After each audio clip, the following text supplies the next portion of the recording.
guest tonight is author Adam Kokesh is with us. Oh, I'm an author now? Yes. I used to just be an activist. Okay, author, activist, male model. Just like you graduated from karaoke. This Exactly, is amazing to see exactly. you perform like this, Bob. Thank you. So why don't you tell people why should they go pick up that book? There's lots of books on liberty, freedom. What's special about yours? Well, they shouldn't. It's a free audiobook. Okay. It's 2015. Holy crap, you gotta twist people's arm to get them to read a book these days. Oh my god. But the good news is, if you listen to a book, you can tell people that you read it. Very good. Oh, why they should listen to it? Maybe because it contains like the secret of happiness and the solution to all the world's problems. Freedom, right? You already knew that. Tell me more. Freedom? You never heard of this? I'm trying to get in the mind of someone who shows up. It's a Thursday night. They're, had a tough day at work. They come in here. They see this guy up here. He's speaking mysteriously in riddles. Why should the person take that next step? Well, freedom is something that is fundamentally important to the human condition. I mean, we're all born wanting to be free, and it's what's really sad is how the word itself has been perverted from this beautiful concept of respect for that which makes us truly human to something that we want for ourselves. And you see a lot of people in America, their vision of freedom is, well, I've got my bubble. Freedom is something that I have for myself, and I don't care how many brown people on the other side of the planet you got to kill for me to have my freedom. I will have it, and that's it. And people are waking up now, and they're seeing that it's something a lot more than that.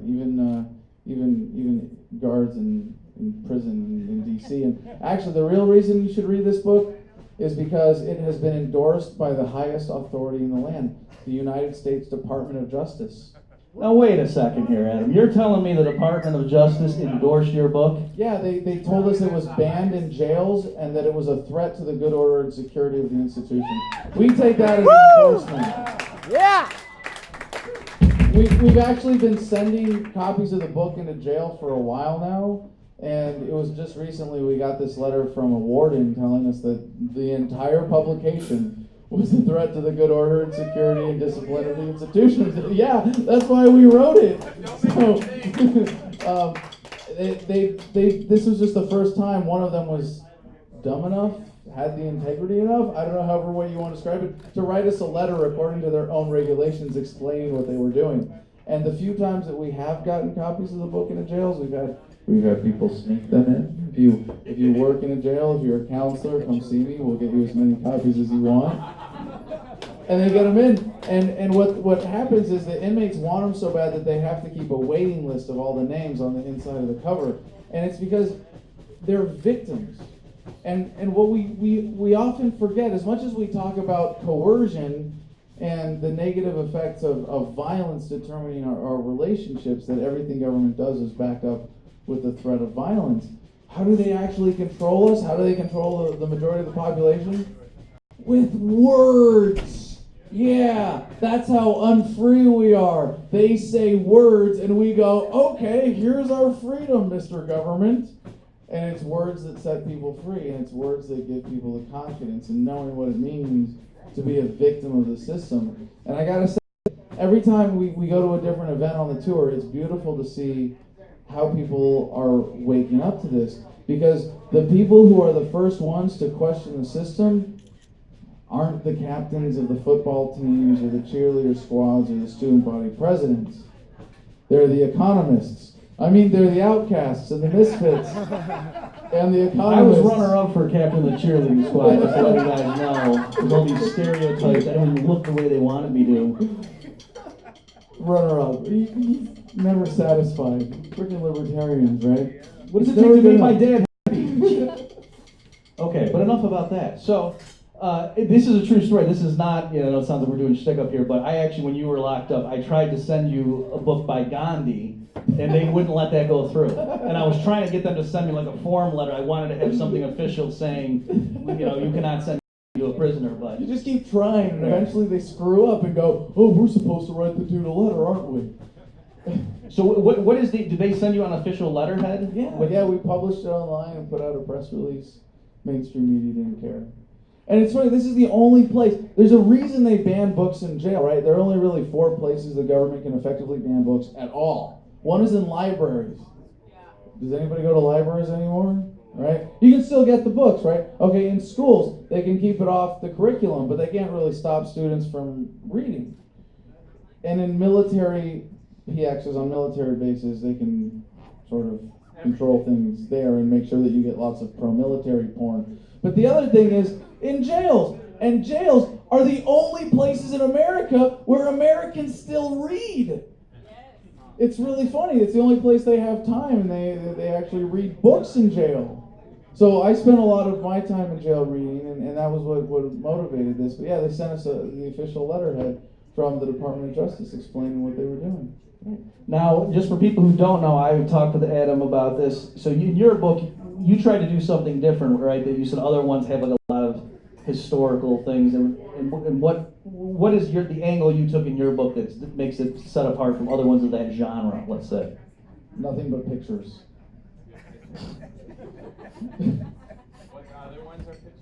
There are no, I'm not big on facts. I like words, but I'm not so big on facts. No, we wrote this book in a way that's as true for anybody as living under the American government as it is living under any government in the world. And you know that when you're talking about something as essential to human happiness as freedom, it has to be universal. It can't be an Amerocentric thing. But Americans have been so propagandized to believe, like, hey, you're God's gift to liberty. You know, this actually does give me the one thing that gives me pride in America is the significance of the revolution as a step forward for humanity. But holy crap, it's been a lot of steps backwards since then.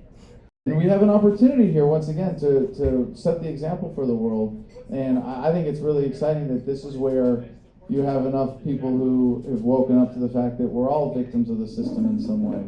I mean, how many people have been arrested for a victimless crime? How many people have had a family member had their life ruined because they went to jail for some bullshit that didn't hurt anybody? Show of hands, triple murderers in the house. Yeah. back there. How many people had an idea for a business and then they were just like, oh, you know what? Can't afford the cost of registration and regulation, all the paperwork. I killed a man just for thinking about charging me with a nucleus fire. Everybody gets this now, and you know what? It's I'm tempted to every time I think about this. You know, the Apple commercial. Here's to the crazy ones, right? The outcasts and the misfits and the rebels. I think in the Apple commercial they say the square pegs and the round holes. Screw that. We're the round pegs and the square holes the government sets up for us to live in like a bunch of squares. But no, we refuse. And it's the people who are, you know, seen as victims of the system that are first to question it and to see something better. And we are not the crazy ones, because there's nothing good about, I mean, I'm sure you've heard the cliche, being labeled sane by a sick society. So if you're not on the outside, you're not making change from the outside, you're just part of the, you know, I don't want to say you're part of the problem, but you're an incredible opportunity to move humanity forward at this beautiful point in history. By the way, I wanted to gauge the crowd for you earlier, Bob, and you cut me off before we got to get really fun here. Okay. But you know what else is going on with this? Every time we get to really interact with the crowd, we ask people what you see that people do to live differently based on this experience. And people will say, oh, growing food, yeah. Oh, taking their children, homeschooling their children, right? And then you get them afraid and they go, not paying taxes. Any enthusiastic taxpayers in the room, you can leave. When you realize government mainly uses your money to hurt people, you know, you tend to rearrange your life to limit your tax liability at least. But there's something else. There's something else. And I don't mean that there are more of us who are doing yoga, obviously, than ever before. Taking charge of their health and their fitness and providing a beautiful example for the statists and that. But you all know that marijuana is a gateway drug, right? No. I'm really glad to find out that marijuana is legal here too now. You're not allowed to carry more than you can shove in your mouth at any one time. Marijuana is a gateway drug because it's a gateway to freedom. You can't smoke pot and not realize that the government's totally full of shit. But there's something else. Rob, have you noticed? I know this has probably been big for you. as we approach the end of the beginning of the end of the war on drugs. It's a very exciting time to see marijuana legalization happening. This major chunk, and as an economist, even an economist can appreciate the scope of the economic impact of the war on drugs. It's not just harshing your buzz, dude. It's really an economic drag to be locking people in cages for smoking a plant. But as we get to this point, and people are realizing pot shouldn't be legal because it's safer than alcohol, or because it's a silly idea for government to regulate a medicine, but that you own yourself and get to decide what you put in your own body. Guess what else we see? And this is what everybody's afraid to say. Is anybody here? Don't cheat for anybody. Does anybody know what I'm about to say? What else is going along with all of this, with this cultural awakening, with people being more happy and living more free? America is experiencing a psychedelic revival right now. Does anybody notice that? This is the one question where the audience response you can just multiply by 3 and know that there are a bunch of people sitting in the back going, I've done acid. I smoked DMT that one time. And they're afraid, and it's funny, but people are increasingly not afraid to say this. And the reason this is so, well, I don't know, what do you think of the audience? We got a bunch of trippers here. Did you hear that they just said that it's all British? Hey, don't be holding out, man, share! You're the one singing Beatles songs. Right. No? Yeah, I tried to go off the Red Album once more, but yeah. You're on acid right now, aren't you? I can neither confirm nor deny that. Good answer. There's something that you get from this that is so beautiful, an overwhelming sense that you can get for meditation or yoga, or I run barefoot, that's what I like to do. Sex, whatever does it for you, whatever gets you closer to... I like sex barefoot, that's what I try to do. Well, Yes. It's like, what? Your husband? When you, one of the things, have you ever done acid, Bob? I'm putting you on the spot. No, I have not. Liar. He's sweating. Look at him. He's sweating. Hot lights. Why are you trembling? I think we should talk about your book again. This is about the book. When you get this, whether it's from any of these things or from just appreciating freedom itself, you guys all want to feel freer in about 30 seconds? We'll never try this in a bar. All right, you ready? I want you to close your eyes, take a deep breath in, and just consider for a moment that everything is right in the universe. And exhale and open your eyes. You feel a little bit more free now? See what we did? The person who gets that sense of acceptance, whether it's from meditation or acid or DMT or having barefoot sex with Bob, it's an overwhelming In that order. personal freedom. I think more people have been brought to the message by a romantic evening with this man than by hearing Ron Paul at the Republican debates. You cannot manipulate someone who gets that. Someone who gets that cannot be manipulated by fear or propaganda or be divided by hatred. They get to come together. Like Bob was singing about. Promised myself I wouldn't cry. Sorry about that. You want to? Okay, so why don't we wrap this On that segment note, up? some music, Yes, ladies and gentlemen. These guys are going to be spreading here for a minute. Once again, let's give a hand for Adam Kokesh.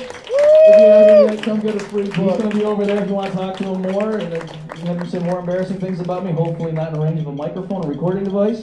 And we're going to have Furious Primates up here just as soon as they